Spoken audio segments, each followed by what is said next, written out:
Can an ordinary citizen make a difference? When I entered my submission, I did so as an action.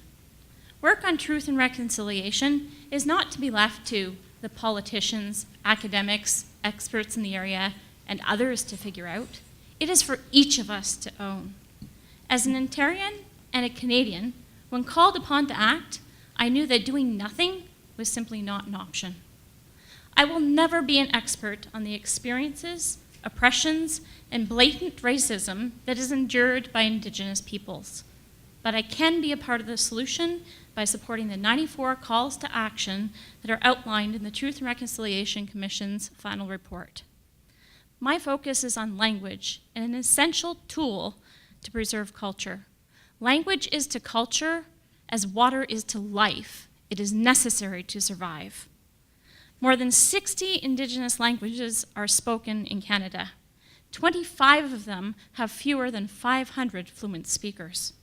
Only 1 in 6 Indigenous individuals are fluent in an Indigenous language. But 52,000 individuals learned an Indigenous language as a second language, and this lends me hope. Indigenous languages were not lost because the people speaking them decided they didn't care about them anymore. They were silenced.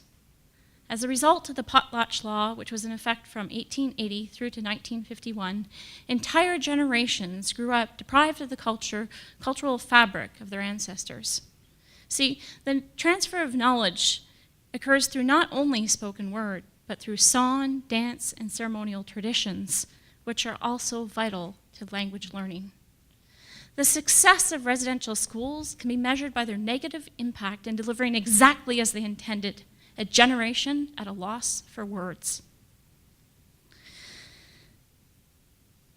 Without the ability for generations to communicate with one another, there is a tragic loss of knowledge transfer, traditions, and understanding.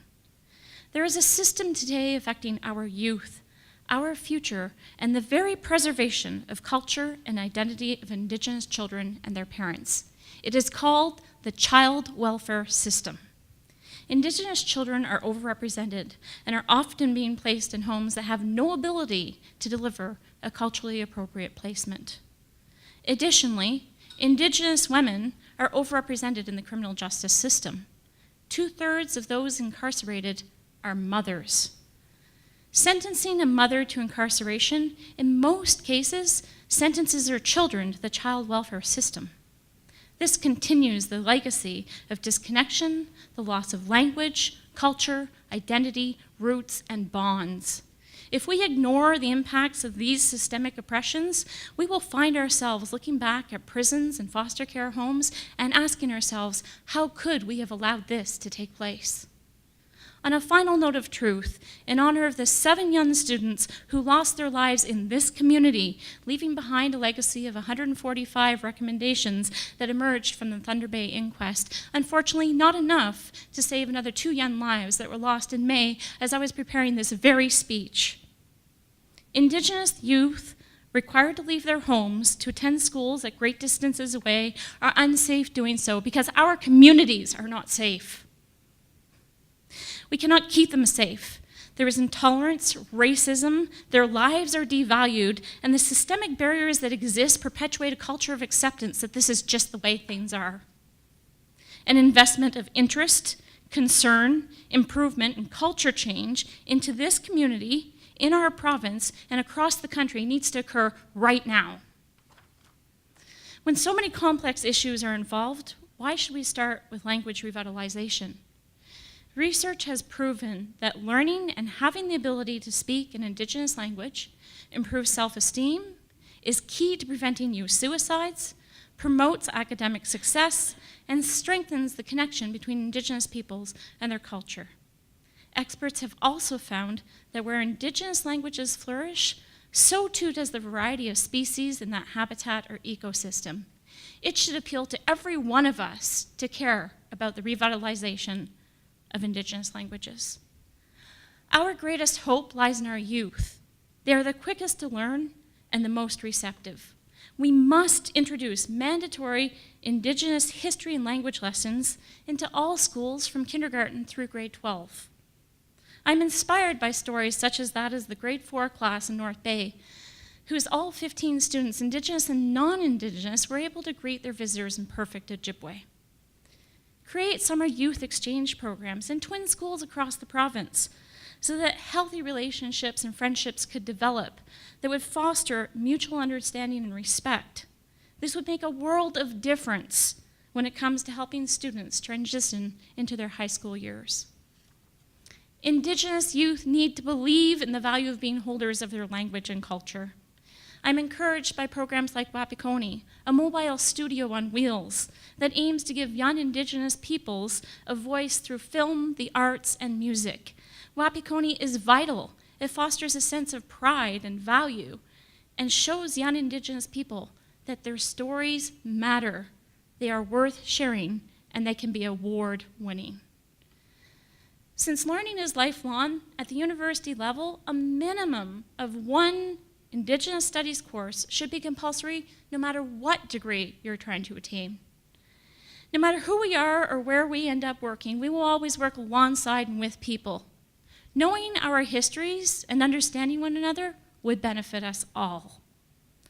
Communities are also a place of learning, so the general public needs to be engaged.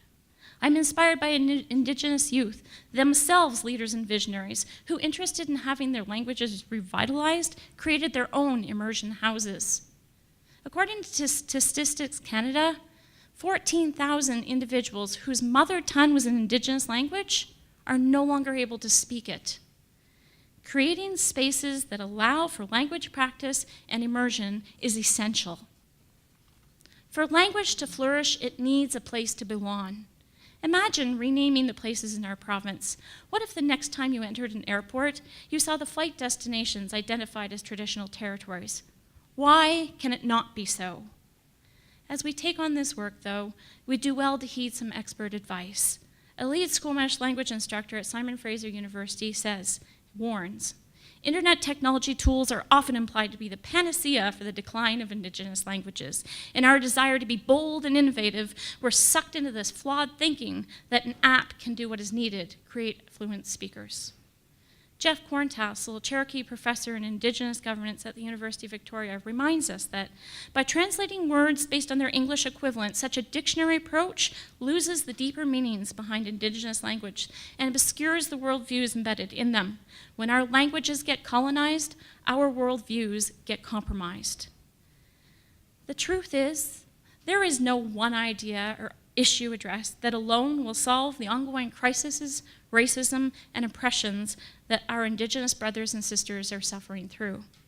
We cannot think away a societal problem. What is needed is greater social awareness and action. When I consider the next 50 years of Ontario, of Canada, I see opportunity to create a new history that we can be proud of.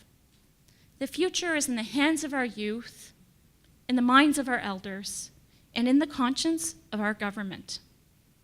Here is to the government for keeping its word on following through on the findings of the Truth and Reconciliation Commission. Here is to hearing my words and listening to my ideas of what I think is important. But most of all, here is to holding the sacred words of our elders for the generations to come. Thank you. Thank you very much. Thank you. Eva Kratochvil.